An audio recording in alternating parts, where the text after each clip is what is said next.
wabarakatuh.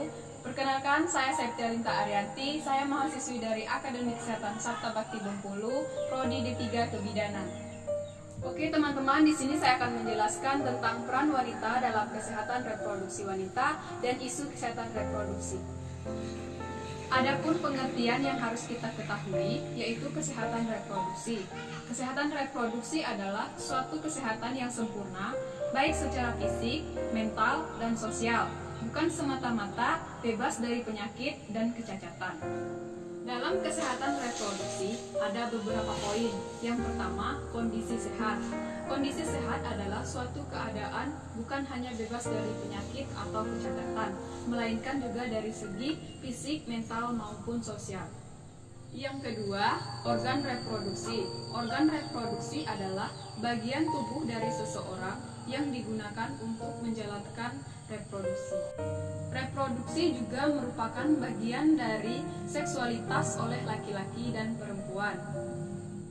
Yang ketiga, fungsi kesehatan reproduksi. Di sini ada beberapa fungsi. Yang pertama, memahami dan mengetahui fungsi dari organ reproduksi secara benar. Yang kedua, untuk mengetahui perubahan fisik dan psikisnya. Yang ketiga, untuk melindungi diri dari berbagai gangguan risiko yang mengancam kesehatan.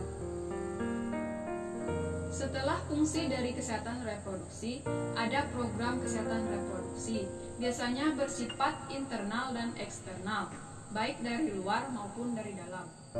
Internal biasanya dipengaruhi oleh persoalan dan kekurangnya pemahaman tentang kesehatan reproduksi. Sedangkan eksternal adalah hal yang berhubungan dengan di luar kemampuan individu, seperti pergaulan, lingkungan, dan teknologi informasi dan komunikasi. Kemudian ada 3 golongan faktor yang berpengaruh dalam kesehatan reproduksi. 1. Faktor ekonomi dan sosial. 2. Faktor budaya dan lingkungan. 3. Faktor psikologis dan biologis. Yaitu sebuah penelitian yang menunjukkan bahwa sosialisasi dan informasi tentang layanan kesehatan yang disediakan oleh JKN masih sangat minim, sehingga warga perempuan masih kurang paham dengan layanan kesehatan tersebut. Hal ini berkontribusi pada tingginya AKI dan meningkatnya kasus kanker atau tumor dan penyakit yang terkait dengan organ perempuan. Ada 12 layanan terkait pada kesehatan reproduksi. Yang pertama, pelayanan kehamilan.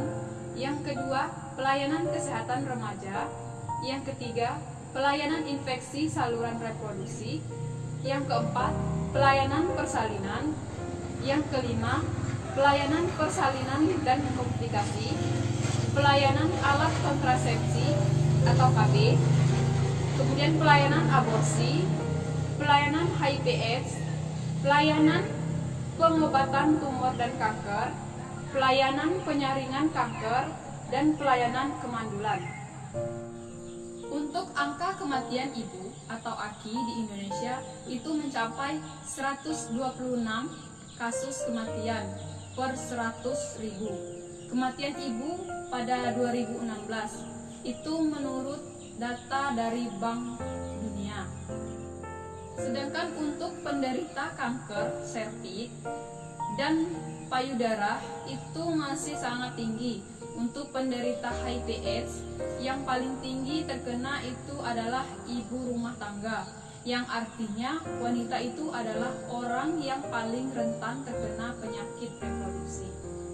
Baik teman-teman, itu saja materi dari saya hari ini. Semoga bermanfaat untuk kita semua.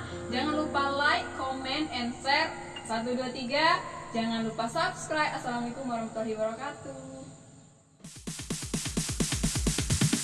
Sorry, it's DJ. Reproduksi juga merupakan bagian dari seksualitas dan Cun. Ya langsung ya itu.